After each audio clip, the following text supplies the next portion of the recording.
After stopping minoxidil, are 2 months enough for all hair grown from the drug to fall down? I've been using minoxidil for 2 years. Last year, only once a day. At first, it worked perfectly fine. Then it stopped working. I'm not sure if it stopped working or that it's still working, but I'm losing more hair. I decided to completely stop minoxidil and do a hair transplant in 2 months, hoping that all hair grown from the drug falls within these 2 months. Are 2 months enough for the hair transplant doctor to see my worst case and do the operation accordingly? Thank you for your question. You submitted a question without any photos, but you describe in your question that you've been on minoxidil for about 2 years, and you noticed that after a while it wasn't really working, and you've decided to stop the minoxidil, and you're going to undergo a hair transplant in about 2 months.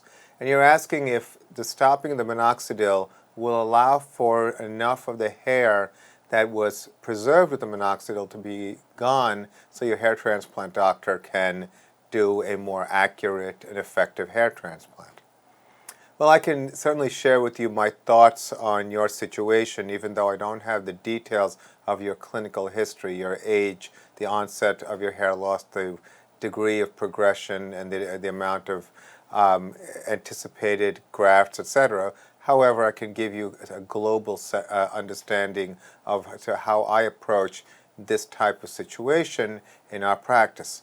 A little bit of background: I'm a board-certified cosmetic surgeon and fellowship-trained oculofacial plastic and reconstructive surgeon. I've been in practice in Manhattan and Long Island for over 20 years. Hair transplant has been a significant part of my practice for many years. In fact, I'm also the founder of Tricostem Hair Regeneration Centers.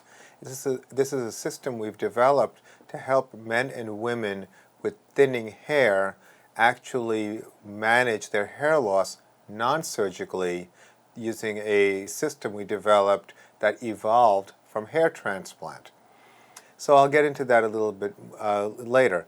Now, essentially, when you think about hair loss treatment, you are first of all dealing with a condition that is progressive. So regardless of whatever the intervention is, minoxidil, the oral drug finasteride, so that falls in the pharmacologic realm, as well as PRP, hair regeneration, and transplant, what you're really doing is managing hair loss. You're managing from one strategy the effective lifespan of a hair follicle, and from the other strategy, the surgical strategy, you're trying to place coverage in areas that are devoid of coverage. So when it comes to the effect of minoxidil, certainly there is some benefit with minoxidil, but as is the case for any pharmaceutical, when you stop the drug, you stop the effect of that drug. And the slow progressive loss of perception of effectiveness is very common with minoxidil. Minoxidil can prolong the growth cycle of thinning hairs, but those thinning hairs will still fall out.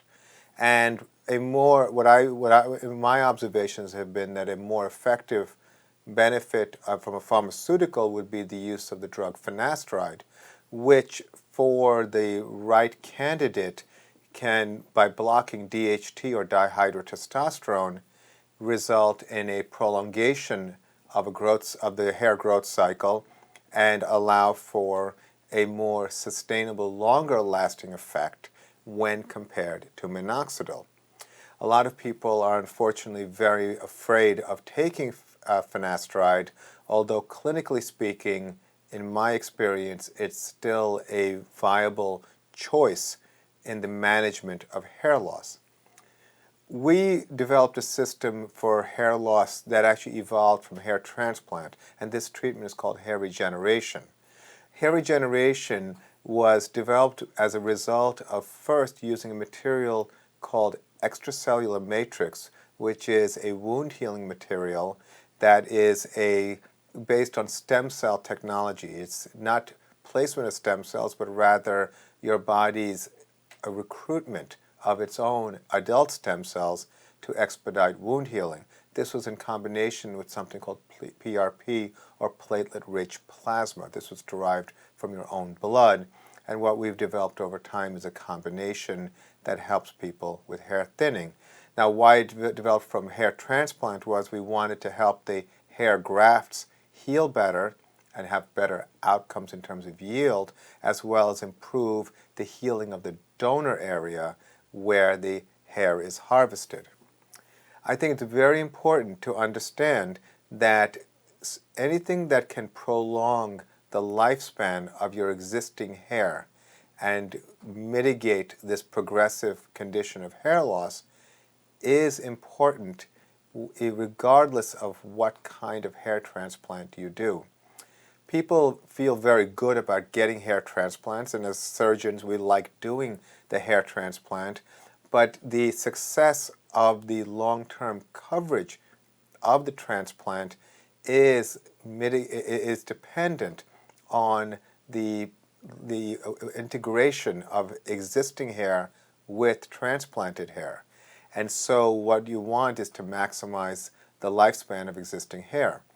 With hair regeneration, what we have learned over time, and we've been at this now over 7 years, is that for the right candidate, which basically is someone with moderate rate of progression and moderate degree of hair loss, we're able to, for both men and women, achieve with an injection treatment 5 years of improvement. And this improvement is defined by stopping the progression, reactivating hair follicles that aren't growing, and prolonging the growth cycle and thickening existing thinning hair. In effect, getting the desirable coverage that we want with a hair transplant. So to answer your question about the minoxidil, certainly it's likely that hair that is effectively not responding as well to the minoxidil, which prompted your pursuing hair transplant, is likely to not be present in any significant numbers by the time the hair transplant is ready to be done. A lot of times when you're doing hair transplant, just to try to blend the transplanted hair with existing hair, these finer, thinner, wispier hairs are essentially not seen as significant, and the grafts are placed either between them or through them. And that is a reality of hair transplant. So I think that it is important for you to discuss with your doctor what strategy for stabilization will be of benefit. We actually are helping a lot of patients who are coming from all over the world with hair regeneration as a primary treatment for male and female pattern hair loss, but we're also helping people who undergo hair transplant.